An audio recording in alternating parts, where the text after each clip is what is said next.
तो इंटरनेट पे आपने बहुत सारी वीडियोस देखी होंगी जिनमें आपको कंट्रोवर्सी देखने को मिलती है कि ब्रो स्प्लिट बेटर है या पुश पुल लेग बेटर है। तो मैं इसको डिस्क्राइब करूं तो अपने हिसाब से तो मैं यही कहूँगा कि अगर आप दोनों को ही ढंग से इस्तेमाल करते हैं तो दोनों अच्छे हैं। अगर आप दोनों को ढंग से अप्लाई नहीं करोगे अपने वर्कआउट में तो ये दोनों ही आपके वर्कआउट को और बेकार कर देंगे, ठीक है। तो सबसे पहले बात करते हैं ब्रो स्प्लिट की। तो ब्रो स्प्लिट क्यों बेकार है? बिकॉज कि जो एक बिगिनर होता है तो उस पर मसल मास बहुत कम होता है, तो वो जल्दी रिकवर कर लेता है जल्दी तो उसको जल्दी रिकवर कर लेता है तो उसको अपनी मसल्स को ट्रेन भी जल्दी करना होगा, तो उससे इवेंचुअली उसकी मसल बॉडी बिल्डिंग की जर्नी आसान हो जाएगी, वो ज़्यादा जल्दी मसल बिल्ड कर पाएगा, ठीक है। एंड सेकंड पॉइंट आता है आपका ब्रो स्प्लिट में ये गलती है कि ब्रो स्प्लिट में आप वन डे एक ही मसल को करते हो, फिर अगर आपने मंडे को चेस्ट करा तो अगले वीक चेस्ट आएगा आपको मंडे को, ठीक है।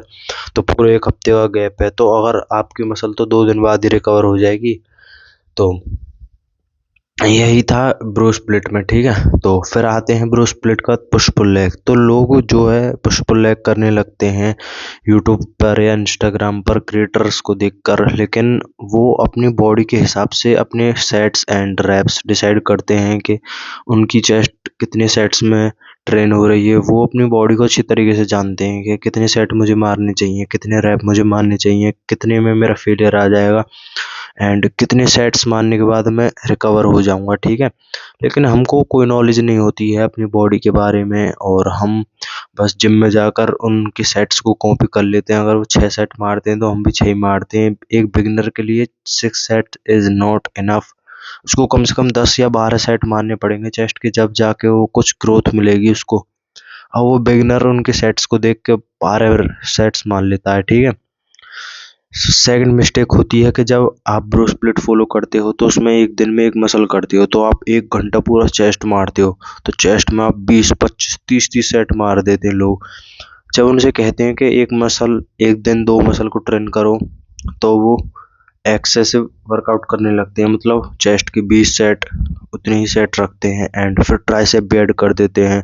तो इवेंचुअली वो अपने और काम पे फोकस नहीं करते और पूरा दिन टायर्ड रहते हैं और उनकी बॉडी भी रिकवर नहीं हो पाती। फिर तीसरे दिन वो फिर अपनी मसल को ट्रेन कर देते हैं, लेकिन उनकी मसल रिकवर ही नहीं हो पाती, ना उनका प्रोटीन इनटेक अच्छा होता है, स्टार्टिंग में डाइट सबकी बेकार होती है एंड वो मसल गेन करने की जगह और मसल लॉस कर देते हैं, ठीक है।